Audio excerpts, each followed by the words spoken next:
রাজ্য সরকার সিদ্ধান্ত নিয়েছেন ভাতারে অবস্থিত পূর্ত বিভাগের মহকুমা 1 নম্বর কার্যালয় বর্ধমান শহরে স্থানান্তরিত করার। কংগ্রেসের আমলে তৎকালীন পূর্তমন্ত্রী ভাতারকে ঢেলে সাজিয়েছিলেন। বিকেন্দ্রীকরণের ধারণাকে সামনে রেখে শহর থেকে গ্রামে নিয়ে গিয়েছিলেন বিভিন্ন সরকারি দপ্তর। ফলে ভাতারে গড়ে ওঠে হাসপাতাল থেকে শুরু করে অনেক সরকারি কার্যালয়। রাজ্য সরকারের এই সিদ্ধান্তে তাই ক্ষোভ প্রকাশ করেছেন এলাকার মানুষজন।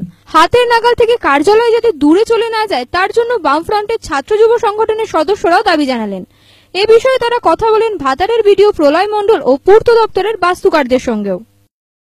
আঘাত আসছে এবং ভাতার বাজারের যে ইনফ্রাস্ট্রাকচার সেই যে সরকারের আমলে তৈরি হয়েছে, ভাতারবাসী যার জন্য জমি দিয়েছেন সেইগুলো তাহলে ভুতুরে বাড়িতে পরিণত হচ্ছে, তার কোনো রক্ষণাবেক্ষণ হচ্ছে না। আজ কি করছেন?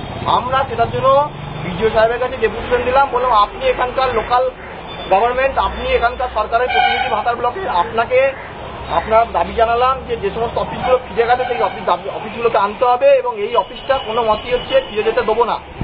আমরা সমস্ত ভাতারবাসীকে দল মত এর ঊর্ধ্বে উঠে আহ্বান জানাচ্ছি, সমস্ত ব্যবসাদার সমস্ত ক্লাব, যে আপনারা আসুন, এগিয়ে আসুন।